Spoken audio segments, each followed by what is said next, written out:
I'm David Caputo, Professor of Political Science at Pace University, and I'd like to welcome you to our MOOC, Massive Open Online course, Road to the White House.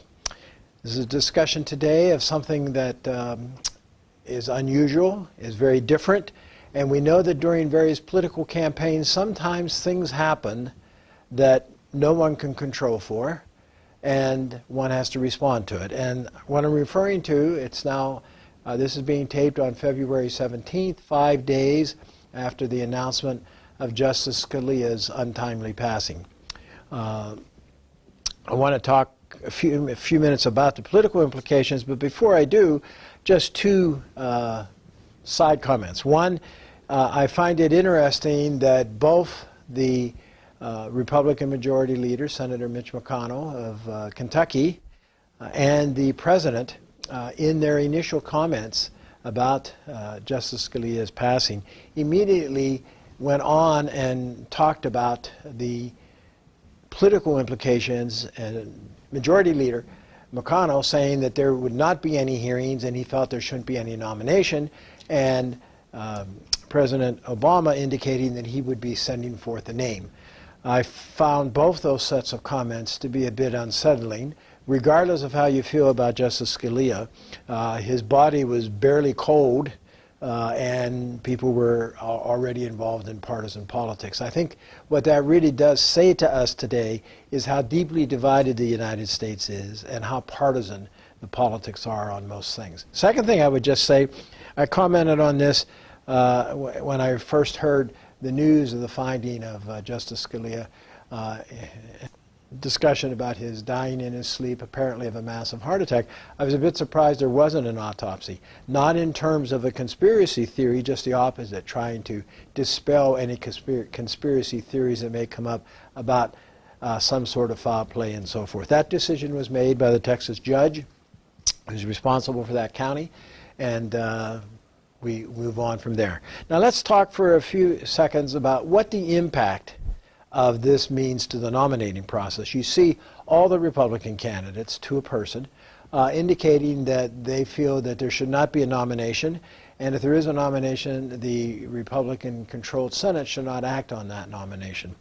I think as time goes on, there'll be some rethinking of that, perhaps not, we'll wait and see. President has made it very clear that he's going to exercise his constitutional right and authority to nominate an individual and to expect a relatively speedy set of hearings and also then a vote by the Senate. Whether or not that happens or not remains to be seen. There's precedent both ways to argue that there should not be a nomination at this point. There's also precedent for saying there should be, and it ought to be handled routinely. So let's talk for a minute about the impact on the race. You see Senator Cruz immediately doubling down and arguing that this election now becomes a referendum on who the next Supreme Court justice is going to be. And why is this appointment so important?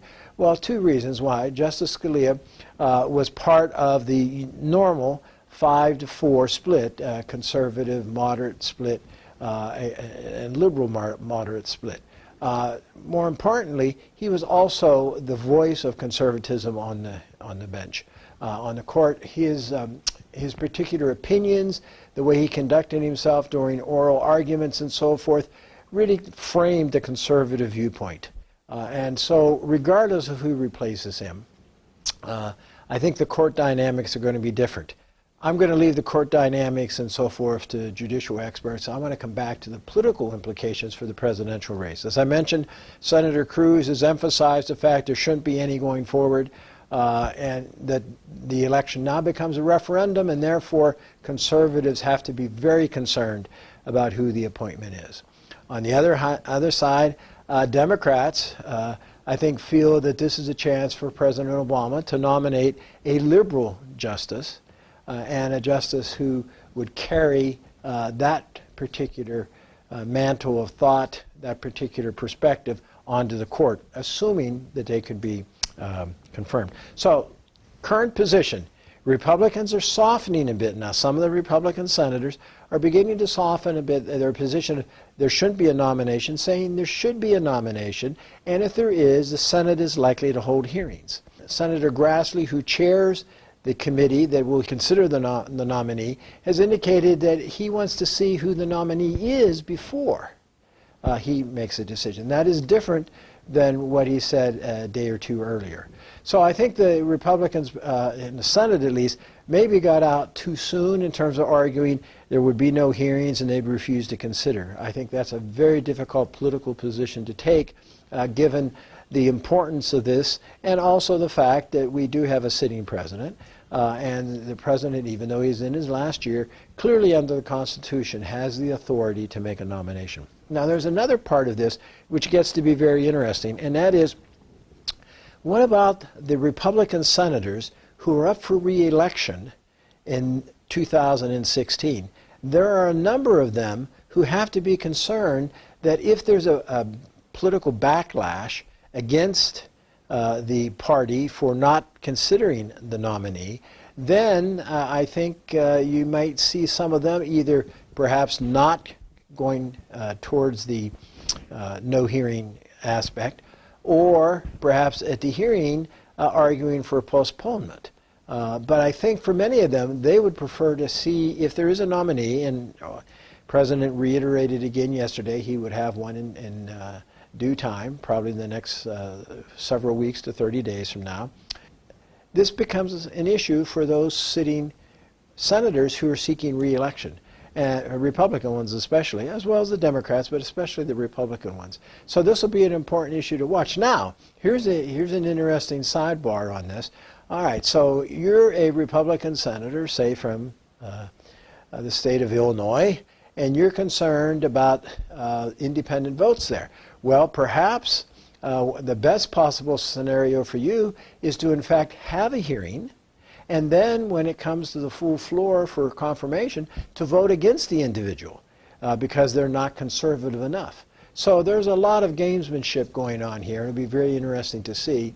I think the one interesting point to follow is whether or not President Obama decides to nominate the person who is more moderate or the person who may be more liberal in their thinking.